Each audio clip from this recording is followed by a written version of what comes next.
I'm Geoff Nemnich. And I'm Rick Paulette.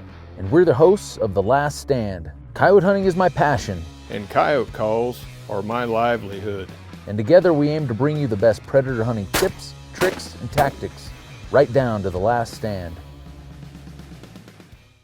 The Last Stand, presented by LuckyDuck Predator Calls. We are the masters of deception. Swagger bipods. Shoot with confidence. Shoot with swagger. Onyx Hunt. Know where you stand. Hornady. Accurate, deadly, dependable.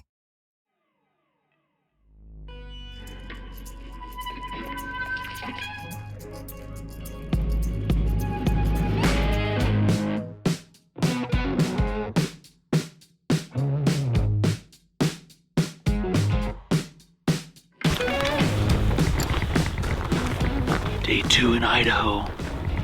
Got a new crew member today. Craig had to go back and home to work, so Seth Simpson showed up for today. Still got Rusty around, so he's getting pretty antsy. He's already in there, but timed perfect. Had about a 30-minute drive from the hotel this morning. Got just a big, wide open stand. The wind's gonna be a lot better today, so obviously our expectations are a little higher when you know the wind forecast is gonna be a little lower, so I'm gonna slip in here and see what we can get.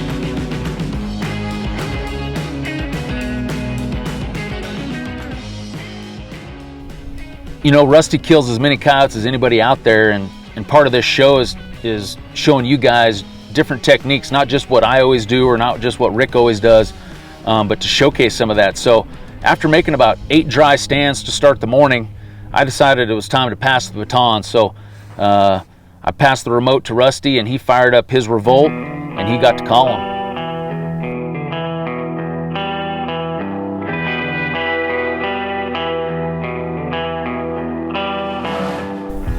Middle part of the day, these coyotes should just be laying around up in some of this thick stuff. This is one of the thicker pastures we've been in today. We found us a nice little bowl where we got just a touch of elevation. We can hopefully catch coyotes streaking through this. You know, in any situation, you know, middle part of the day, I'm always looking for cover. Rocks, canyons, cuts, tree lines, whatever it may be. And when Rusty and Seth were kind of managing things on Onyx maps, they were looking for areas like that, using the satellite images and trying to figure out where the thicker bunches of sagebrush were. And they found a pretty dang good spot. It was about a half section, maybe 300 and some acres of tall grass and sagebrush stripped right in between 4 different fields. And lo and behold, there was a coyote laid up in there.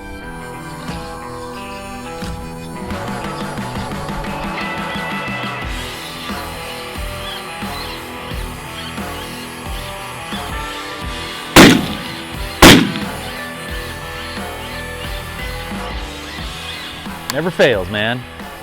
See, I've been asking Rusty to take us to the good stuff all morning, and then finally I realized, you know, if he's gonna take us to the good stuff, I gotta let him call. Sure enough, I played this game a little bit. I'm no dummy.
Nice, good shot, Seth.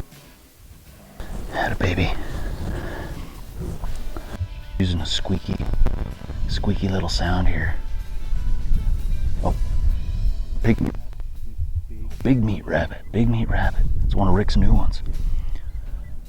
But yeah, I mean, that coyote just worked his way right in. Wasn't on a dead run. Normally those are the coyotes we shot.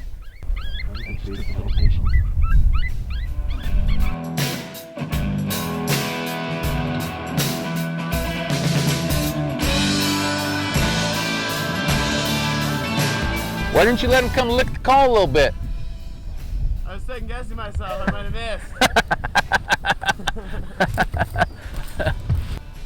You know, this particular coyote was ruling the roost for sure. He ended up being a 40-pound coyote, which is big. We shoot lots and lots of coyotes, and you don't kill very many more, you know, that are bigger than 40 pounds. So, you know, you did it right when you trick a big old male dog like that.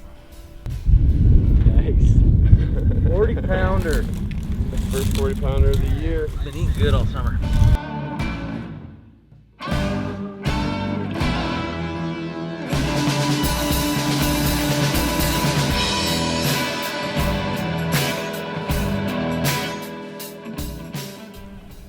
So we're covering ground, traveling down 2 tracks, we're traveling down county roads, and all of a sudden, I hear Rusty and Seth making a bunch of commotion beside me, and they're trying to bail out of the door, and I don't really know what's going on, but all of a sudden I hear the word badger.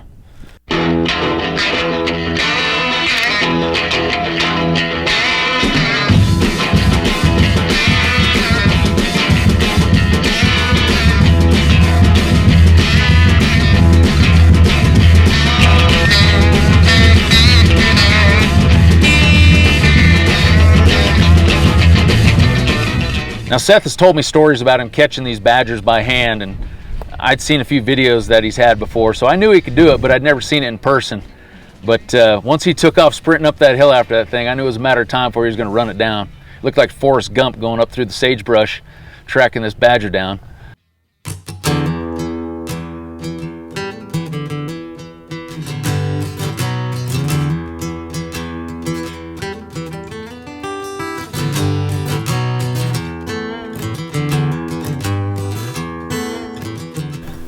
Well, we're back on a streak of dry stands. Ever since we killed those last 2 back to back, we made 6 other blank stands. It just seems like today that, for whatever reason, the coyotes are just not wanting to travel very far to the call. I mean, everything we've killed today has been within probably, 300-400 yards when we started the call. We've seen probably 4 or 5 other coyotes that just sat out there, 4, 5, 600, 700 yards and just looked at us and turned around and walked back into the sagebrush or into the grass. So on days like that, just for whatever reason, it's just the way it is. So we've been really specifically trying to find thicker cover where these coyotes are laid up. And it's really just a big guessing game of, where these coyotes are going to be laid up and where you can get close enough to them. But on this stand, we have a big, thick sage draw going up that way. And like I said, we're hoping that one's just right up around the corner here, 300 or 400 yards. Maybe we'll get lucky and one will be off to the right, but all you can do is keep grinding out the stands.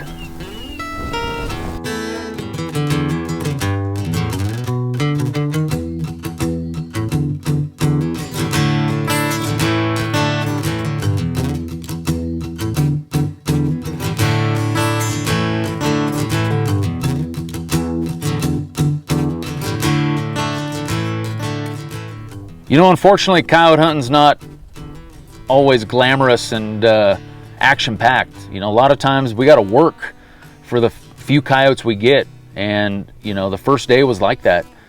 We'd made 19 stands and we only called in coyotes on 2 of them. Probably walked, I think Seth looked on his little app thing and we walked over 12, almost 13 miles. So it's in and out all day long, but that's really all you can do. You can cover ground and hopefully just find fresh ears every time you sit down.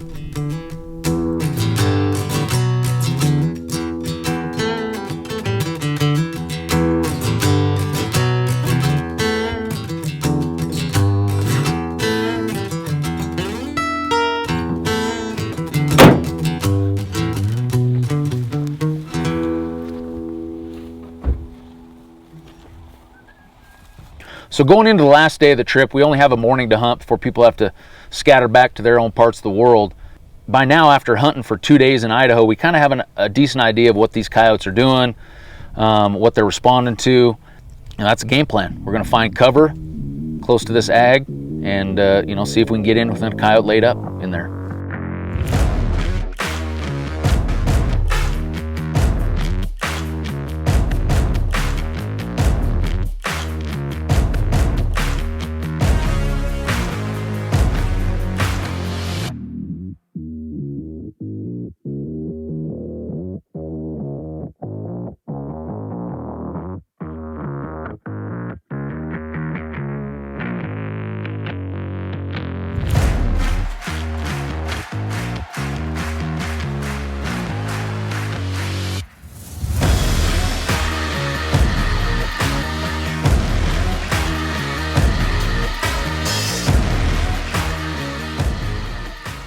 Well, we're morning 3 here in Idaho. We're hoping we've got a little bit different weather today. The wind's going to pick back up a little bit. Yesterday, we thought it was going to be pretty ideal conditions, 5, 6, 7 mile an hour wind. But for whatever reason, the coyotes just weren't cooperating a whole lot. So it's supposed to be about twice as windy today, maybe 10 to 15. Hopefully that's got them maybe moving a little bit more. Kind of hunting the same general landscape we've been in the last couple days. Lots of agriculture mixed in with these pockets of sagebrush and pasture country. So this first stand of the morning, I'm going to start off a few lone howls, high-pitched kind of female howls, and then I'm going to go in some high-pitched squeaky sounds, baby cottontail demise, lucky pecker, high-pitched prey distress sounds like that seem to be what they've been liking the most. So, and then I'm still going to work some of the pup distress stuff second half of the stand. Maybe we'll trigger a response there.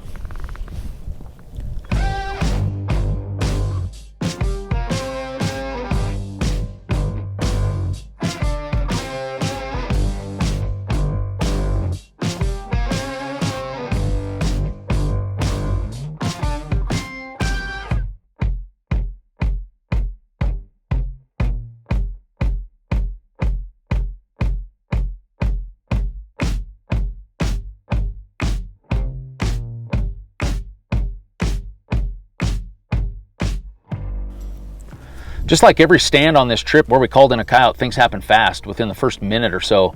And this stand was no different. I started off with a sound called lip squeaks, and almost instantly, Rusty spots the coyote coming off the far ridge. I didn't see the coyote until it came across the flat out about 200 yards, but instantly the coyote's almost running parallel to us. And just at that point, just from seeing the coyote for just a split second, you can tell that the coyote's going for wind. He's not coming straight to the call. Woo!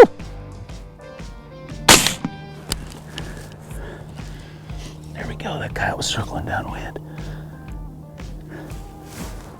Luckily he stopped right there before he got Seth's wind. Gave me a good shot. At that point, you just have to make a split-second decision on where you think that coyote's going to end up.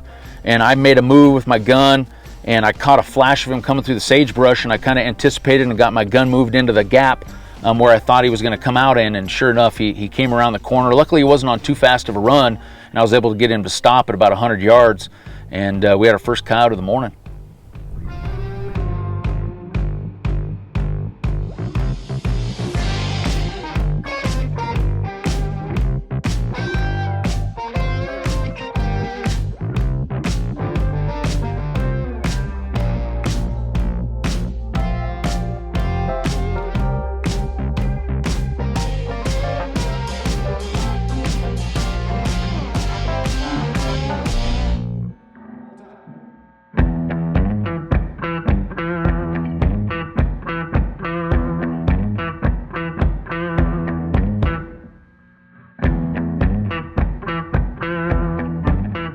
Well, we're down to our last stand of the trip.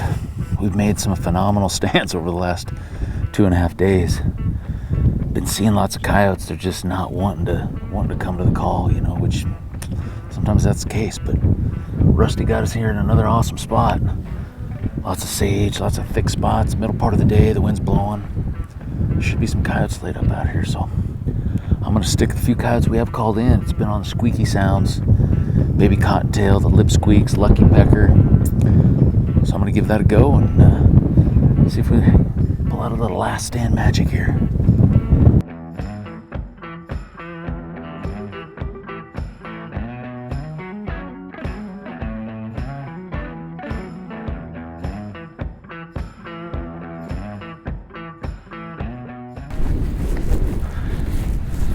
Some days the coyotes just have your number, man. You know, on this trip to Idaho, I would say it was a grind. You know, we made well over 50 stands in 2.5 days. We covered lots and lots of ground. We saw lots of coyotes. A lot of them didn't respond, but you know, between some bonus coyotes and the ones we killed on stand, we were able to put 11 in the truck, which is a good trip. And I can't thank Rusty enough, and Seth and everybody else for having me out and lining up. It's not easy to put together something like this, and you know, having enough access and ground for 50 stands is a lot, and it takes a lot of ground to make that many stands and hunt that long. So appreciate them having me out. I had a blast. It's not always the coyote hunting that's fun. You know, you spend a lot of windshield time with everybody and telling stories and jokes and everything like that's half the fun most of the time. So thanks again to Rusty for having me out to Idaho. It's been a great trip.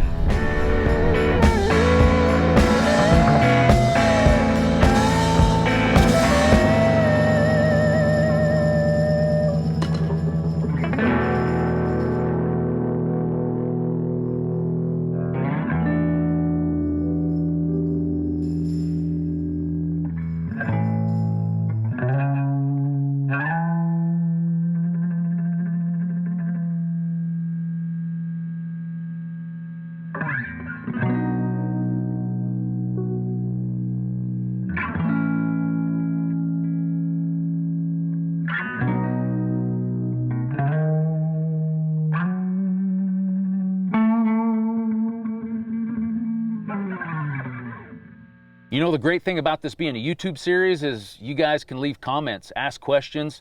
Myself and Rick get on there from time to time, and hopefully we can answer your questions. Hopefully you guys are picking up lots of tips and tactics throughout this filming series. If you're looking for more information, I'm actually starting a podcast called Eastman's Predator Pros. You can find it on Spotify, iTunes, Google Play. Check that out. You know, we're going to go into a lot more in-depth talking on this particular hunt, on other hunts we're doing throughout the season, and just lots and lots of coyote hunting tips and tactics. So if you're into the podcast and you want to listen to one on coyote hunting, check out the Eastman's Predator Pros podcast.